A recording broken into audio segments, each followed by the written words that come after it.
All right, thanks, and sorry about the confusion. No, but, my bad. I just wanted to talk about my worst day on a Fuller Center ride. And it was in the last, and what I learned from it. It was the last ride, last year, Parks and Peaks, and I was here with my friend Peter Asmuth, who, as you know, was scheduled to join us, but was unable to because he contracted COVID.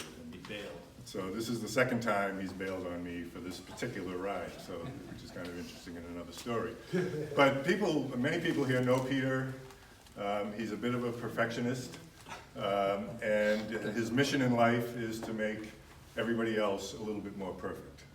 And for imperfect people like me, it can be kind of annoying. But he is my friend and I love him. And he and his wife Jeannie were supposed to join us. Jeannie did the ride, the last West Coast ride, and she's a tremendous person as well. But on this particular day, I forget all the details, as we often do on these rides.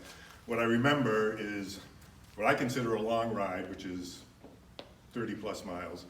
It was very, very hot, and we got to the church, and where we were staying was a second floor, looked like a music rehearsal room. And it was so small that when everybody got the bedding out, you could walk from one side to the other and your foot would never touch the floor. It was crammed.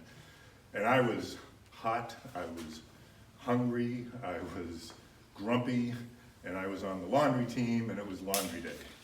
So the laundry team took the laundry, and off we went and got it done, and as a result, because of circumstances, the laundry team wasn't able to be there for dinner. We were just gonna get the leftovers.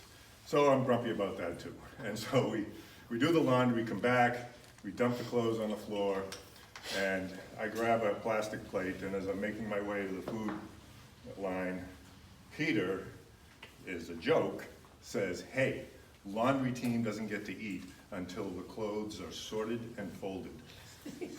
And I snapped. And I took my plastic plate and I just flung it across the room. And I really wanted to hit him. Fortunately, he's quick and he ducked and it sailed over his head. But of course, I regretted it in the instant I did it. And I spent the next day on the ride kind of contemplating my purpose in the universe and whether I was the kind of person that should be on a Fuller ride.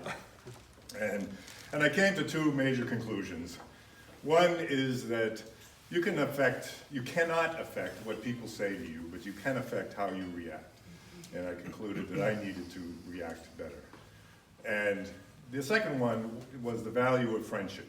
And I think that's the more important one, and I think that's the one that I think we all recognize from this trip. Every single person on this trip and every other trip I've been, I consider a friend. We've shared an experience, at least for me, unlike anything else I do in life. And that bond is unshakable. So I really appreciate the friends I've met on the Fuller ride. And when I was contemplating this, I went to my favorite Irish philosopher, poet, former Jesuit, who has a book on blessings. And he had a blessing on friendship that I'd just like to share. And some of you have seen this before because this was part of my confessional 2 days after the incident when I did the same kind of thing at Circle Up. And of course, now that I'm ready to go, there it is. For friendship. May you be blessed with good friends and learn to be a good friend to yourself. Journeying to that place in your soul where there is love, warmth, feeling. May this change you. May it transfigure what is negative or cold within your heart. May you be brought into real passion, kindness, and belonging. May you treasure your friends. May you be good to them, be there for them, and receive all the challenges, truth, and light you need. May you never be isolated, but know the embrace of your soul friend. And so with that, I would just like to invite the cameraman to give some final thoughts to Peter, because I'm recording this to share with Peter.